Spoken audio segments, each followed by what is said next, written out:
Olá, pessoal. Trouxe um artigo hoje sobre o uso do taping em cicatrizes hipertróficas para nós discutirmos juntos.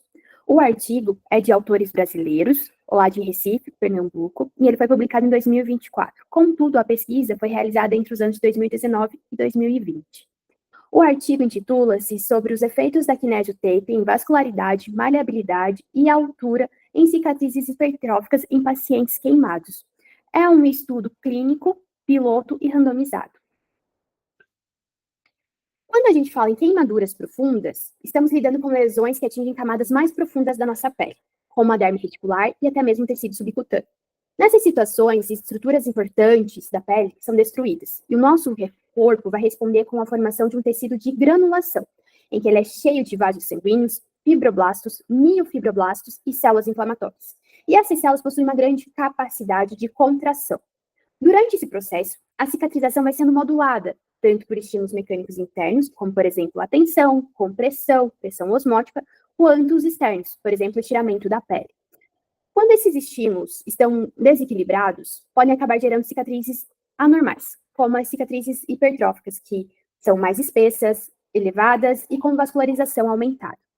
Uma das estratégias que vem sendo usada para tentar controlar isso são as nossas malhas compressivas. Elas ajudam a reorganizar as fibras de colágeno e conseguem melhorar a vascularização e maleabilidade dessa pele. O problema é que elas são mais caras e elas precisam ser utilizadas praticamente 24 horas por dia e por meses, às vezes até anos. E isso acaba afetando bastante a adesão do paciente ao tratamento. Portanto, nesse sentido, é que entra a kinesiotape, né? Porque ela consegue gerar uma compressão, mas ela tem um custo mais acessível, mais confortável e mais fácil de usar no dia a dia. A gente já tem alguns estudos que sugerem que ela pode ajudar na aparência dessas cicatrizes e até mesmo na sensibilidade da região. Portanto, o artigo que eu estou me referindo tem como objetivo justamente entender qual é o efeito do kinesiotape sobre esses três aspectos importantes na nossa cicatriz hipertrófica: a vascularização, a maleabilidade e a altura da cicatriz. E tudo isso foi avaliado utilizando a escala de Vancouver, que é uma ferramenta bastante utilizada para esse tipo de análise e, inclusive, eu compartilho sempre com os meus alunos. Na metodologia, esse foi um estudo clínico randomizado, controlado por placebo, realizado entre 2019 e 2020, como eu citei anteriormente, em um hospital público de referência em Queimados, na cidade de Recife. Participaram do estudo pacientes de 20 a 70 anos com cicatrizes hipertróficas após queimaduras profundas de segundo grau profundo ou terceiro grau, no tronco ou membros superiores ou inferiores. Foram excluídas pessoas com feridas abertas, alterações de sensibilidade, cicatrizes em descamação, distúrbios psiquiátricos ou gestantes, sendo que a alocação dos grupos, intervenção ou placebo, foi feita por sorteio para garantir esse sigilo do processo. Todos os pacientes passaram pela avaliação com a escala de Vancouver nos dias 0, 45 e 90, onde foram analisadas a vascularização, a maleabilidade, a altura e pigmentação da cicatriz. Nessa escala, quanto menor a pontuação, melhor o aspecto da cicatriz. O grupo intervenção recebeu a kinesiotape com estiramento máximo. Eles consideraram esse estiramento entre 75% a 100% sobre a cicatriz. No grupo placebo, eles utilizaram a mesma fita de kinesiotape, contudo sem estiramento. Porém, essa fita da kinesiotape, ela já tem um pré-estiramento que vem de fábrica, que fica entre 10% a 15%. Então, a gente também tem que considerar essa porcentagem na análise. E a fita era usada por 6 dias, com um dia de descanso durante 90 dias. Nesse protocolo, todos os pacientes faziam massagem com óleo emoliente, recebiam limpeza da pele e também realizavam exercícios funcionais orientados pela equipe de fisioterapia 2 vezes por semana, sem o uso de roupa compressiva. Então, eles ficaram apenas com o uso da kinesiotape. A aplicação era feita como relatado nessa imagem, portanto, eles fizeram todo o processo avaliativo, a mensuração também do tamanho dessa cicatriz, e após esse processo faziam a colocação da kinesiotape. O estudo iniciou com 22 voluntários, que foram divididos igualmente entre os grupos de intervenção e placebo. Contudo, devido à pandemia de Covid-19, aconteceu o fechamento da clínica, e aí aconteceram perdas no acompanhamento. No final, restaram 6 participantes no grupo intervenção e 9 no grupo placebo. Os dois grupos possuíam um perfil clínico e demográfico muito semelhante, E a maioria das queimaduras aconteceram em segundo grau, profundo, e foram causadas por agentes térmicos. No grupo intervenção, predominaram cicatrizes na região do tronco e no grupo placebo, essas cicatrizes tiveram predominância na região das pernas. Ambos os grupos apresentaram melhora na qualidade das cicatrizes ao longo do tempo e houve redução na vascularização e na espessura dessas cicatrizes. E aconteceu também um aumento na maleabilidade da pele.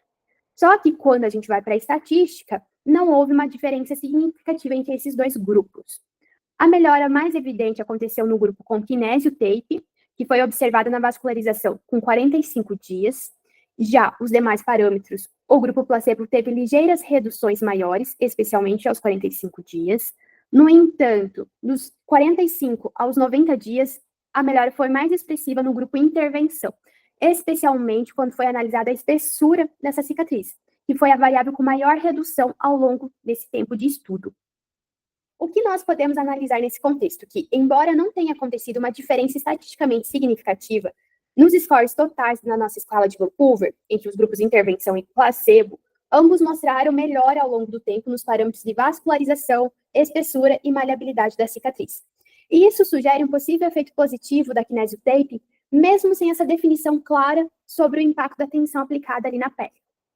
O item pigmentação da escala de Vancouver, nesse estudo, não foi analisado separadamente. Por quê? Em outros estudos publicados, tem demonstrado que tem pouca ou nenhuma variação nesse parâmetro com o uso da kinésio tape. Outros estudos também utilizaram diferentes tipos de fitas adesivas, por exemplo, com micropore, silicone gel, 3M, e também demonstraram benefícios na prevenção ou melhora de cicatrizes hipertróficas, seja em queimaduras, cesarianas ou feridas cirúrgicas. Portanto, isso reforça a nossa ideia da base fisiopatológica, que a compressão como intervenção terapêutica vai auxiliar na redução da inflamação, reorganizar esse colágeno e melhorar a aparência da cicatriz. Esse estudo que os autores utilizaram para a análise da kinésio taping, eles citam que é o primeiro estudo a investigar a kinésio taping com grupo placebo em pacientes com queimaduras profundas, que analisa justamente aspectos estéticos e funcionais. Tem um estudo anterior com kinésio taping que também observou essa redução na altura da cicatriz, contudo, eles não tinham utilizado um grupo controle.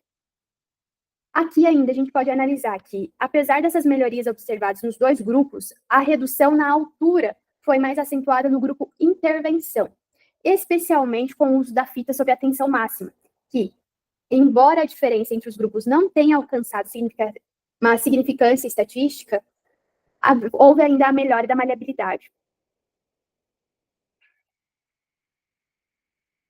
Ainda tivemos a melhora da maleabilidade, que ficou bem evidente em ambos os grupos, e os dados coincidem com outros relatos em que a kinésio tape foi superior a técnicas como massagem por fricção profunda.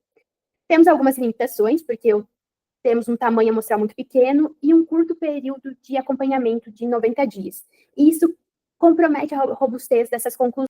Conclusão final, os autores descrevem que a bandagem elástica kinésio tape, mesmo quando aplicada com máxima tensão, não foi mais eficaz que com a menor tensão na melhora da vascularização, maleabilidade e altura das cicatrizes hipertróficas após queimaduras profundas. Portanto, a gente tem que pegar esses dados e analisar e refinar. Eu vou colocar aqui algumas considerações minhas que eu faria para melhorar esse artigo. Claro, além de adicionar um N maior, fazer um cálculo amostral adequado desses pacientes. Porém, saliento que os autores colocam que é um estudo piloto. Pensando na metodologia, eu adicionaria mais 3 formas de avaliação. A primeira é muito simples, que é o uso do goniômetro para avaliação da amplitude de movimento. A gente sabe que as cicatrizes hipertróficas em pacientes queimados, ela tem uma característica de ser mais contraturada e gerar uma limitação de movimento. Então, aí já seria um diferencial que a gente conseguiria quantificar. Também utilizaria um cutômetro, porque a partir dele nós conseguimos analisar o quanto tem de elasticidade nessa pele e o quanto ela ganhou no decorrer do tempo. E também utilizaria o picopress para conseguir avaliar a compressão gerada por esse tape. Por quê? O padrão ouro não seria a utilização de malhas compressivas? Então, essas malhas geralmente têm de 20 a 30 milímetros de mercúrio. Será que essa compressão gerada pelo taping chega próximo disso? Né? Então, é um aspecto bem importante de ser avaliado, e também poderia ser incluso um grupo controle que faz o uso das malhas. Aí nós teríamos um grupo que faz o uso das malhas, um grupo que faz o uso da kinetic taping com a tensão base dela, de 10 a 15%, e o grupo com a tensão máxima, que ali seria 100% dela. Em relação à técnica, eu em consultório, eu não utilizo somente uma faixa para fazer a compressão de cicatrizes hipertróficas. Eu utilizo pelo menos duas faixas sobrepostas para aumentar essa compressão, e muitas vezes ainda utilizo algumas órteses, por exemplo, essa aqui de gel, que eu coloco por baixo, e depois eu coloco a kinetic tape para aumentar ainda mais essa compressão. Então, teria algumas sugestões para contribuir nesse processo de estudo.